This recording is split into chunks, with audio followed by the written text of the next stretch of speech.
என்ன வேணா இருக்கட்டும் சுந்தர், உன்னால எப்படி பார்க்காம பேசாம இருக்க முடிஞ்சது? ஆச்சரியமும் வருத்தமும் கலந்த குரலில் கேட்டாள். மூச்சை இழுத்து விட்டவன் மெதுவாய் சொன்னான்,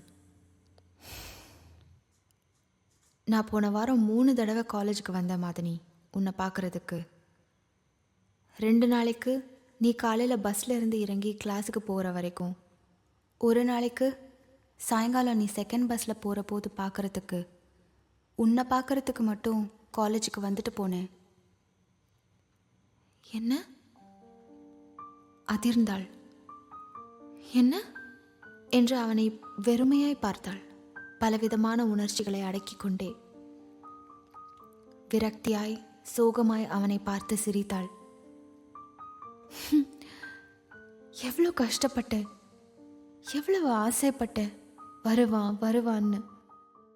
ஏதாவது பைக் போகிற சத்தம் கேட்டால் கூட நீதானோன்னு தவிச்சிருக்கேன். நீ எப்படியும் இன்னைக்கு பார்க்க வருவேன்னு நினச்சி எத்தனை நேரம் பழங்கானத்தம் பஸ் ஸ்டாப்பில் தனியாக தவமாக நின்றுருக்கேன் தெரியுமா? எவ்வளவோ கஷ்டத்தோடு. படக்கென எழுந்து 2 அடி நடந்தவள் திரும்பி அவனிடம் கேட்டாள், ஏன் சுந்தர், மாதனி ஒரு நிமிஷமாவது சுந்தரை பார்க்கணும்னு தவிப்பான்னு உனக்கு தோணலல்ல என்றாள்.